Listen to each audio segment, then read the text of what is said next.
കശ്മീരിലെ പെഹൽഗാമിൽ നടന്ന ഭീകരാക്രമണവുമായി ബന്ധപ്പെട്ടുള്ള ചർച്ചകളാണ് രാജ്യത്തെങ്ങും. വർഗീയതമായി കൂട്ടിക്കെട്ടി അതിലെ ഭരണപക്ഷത്തിന്റെ നട്ടലില്ലായ്മ മായ്ച്ചു കളയാൻ ഈ നാട്ടിലെ സംഘികളെല്ലാം ആവുന്നത് പോലെ ശ്രമിക്കുന്നുണ്ട്. ആ അവസരത്തിൽ ഇപ്പോൾ ഭീകരാക്രമണം നടന്ന സാഹചര്യത്തിൽ പോലും ബീഹാറിലെ വോട്ട് ബാങ്ക് തപ്പിപ്പോയ പ്രധാനമന്ത്രിയുടെ പണ്ടത്തെ ചില രോഷം കൊള്ളലുകൾ ഓർക്കാതിരിക്കാൻ വയ്യ. ഗുജറാത്ത് മുഖ്യമന്ത്രിയായിരുന്ന കാലത്ത് ഇന്ത്യ കണ്ട ഏറ്റവും വലിയ വർഗീയ കലാപത്തിനും കൂട്ടക്കൊലയ്ക്കും മൗനാനുമതിയും പൂർണ്ണ പിന്തുണയും നൽകിയ ഭരണാധികാരിയാണ് ഇപ്പോഴത്തെ നമ്മുടെ പ്രധാനമന്ത്രി മോഡി. അന്ന് അദ്ദേഹം വളരെ ചെറിയ എന്നാൽ സീരിയസ് ആയ കുറച്ച് ചോദ്യങ്ങൾ അന്നത്തെ രാജ്യത്തെ പ്രധാനമന്ത്രിയോട് ചോദിച്ചിരുന്നു. നമ്മുടെ അതിർത്തി മുഴുവൻ കേന്ദ്ര സർക്കാരിന്റെ നിയന്ത്രണത്തിലാണെന്നിരിക്കെ എവിടെ നിന്നാണ് ഈ ഭീകരർക്ക് ആയുധങ്ങളും മറ്റും കിട്ടുന്നത്? വിദേശത്ത് നിന്ന് നമ്മുടെ രാജ്യത്തിലേക്ക് ഭീകരന്മാർ നുഴഞ്ഞു കയറി ആക്രമണങ്ങൾ നടത്തുന്നു. രാജ്യത്തിന്റെ അതിർത്തികളായ സമുദ്രാതിർത്തിയും BSFും നേവിയുമെല്ലാം രാജ്യത്തെ പ്രധാനമന്ത്രിയുടെ അധീനതയിലാണെന്നിരിക്കെ എങ്ങനെ ഈ ഭീകരർ നമ്മുടെ രാജ്യത്തേക്ക് നുഴഞ്ഞു കയറുന്നു? രാജ്യത്തെ പണ ഇടപാടുമായി ബന്ധപ്പെട്ട എല്ലാ കാര്യങ്ങളും കേന്ദ്ര സർക്കാരിന് കീഴിലുള്ള RBIയുടെ കീഴിലായിരിക്കെ ഈ നുഴഞ്ഞു കയറിയ ഭീകരർ എവിടെ നിന്നാണ് പണം കിട്ടുന്നത്? എങ്ങനെയാണ് ഇവർ പണമിടപാടുകൾ നടത്തുന്നത്?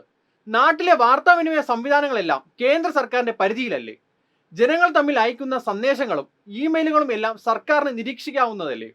അപ്പോൾ ഈ ഭീകരർ തമ്മിലുള്ള കമ്മ്യൂണിക്കേഷൻ എന്തുകൊണ്ട് സർക്കാരിന് നിരീക്ഷിച്ച് അവരുടെ നീക്കങ്ങൾ അറിയാൻ കഴിയുന്നില്ല? അങ്ങനെ നോക്കിയാൽ ഇവരെയൊക്കെ തടയാൻ നമ്മുടെ സർക്കാരിന് കഴിയില്ലേ?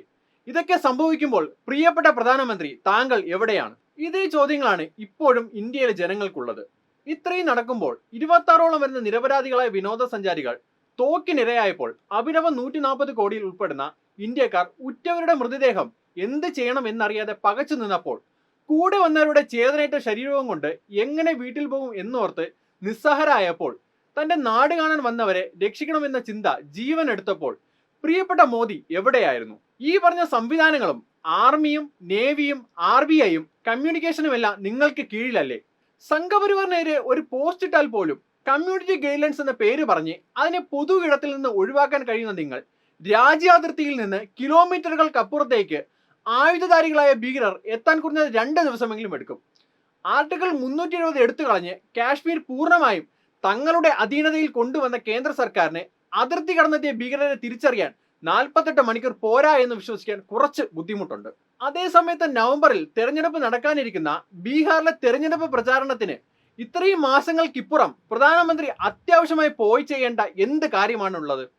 കാശ്മീരിൽ ജീവൻ പൊളിഞ്ഞ രാജ്യത്തിന്റെ നാനാദിക്കിൽ നിന്നുള്ളവരുടെ ഉറ്റവരെയെങ്കിലും കണ്ട് നിങ്ങളുടെ സ്ഥിരം കണ്ണീർ നാടകം കളിക്കാൻ പോലും നിങ്ങൾക്ക് കഴിഞ്ഞില്ലല്ലോ. പകരം അവിടം വിട്ടോടി രക്ഷപ്പെടുകയായിരുന്നു നിങ്ങൾ. നിങ്ങൾ ചോദിച്ച ചോദ്യങ്ങൾ നിങ്ങൾക്ക് മുന്നിൽ തന്നെ വന്നു നിൽക്കുകയാണ്. നിങ്ങളുടെ ചൂണ്ടുവിരൽ നിങ്ങളെ തന്നെ പിന്തുടരുകയാണ്. ഇന്ത്യയിലെ ജനങ്ങളെ കൂട്ടുകുരുതിക്ക് ഇട്ടുകൊടുക്കുന്ന സ്ഥിരം വർഗീയ നാടകമായിരുന്നു പെഹൽഗാമും.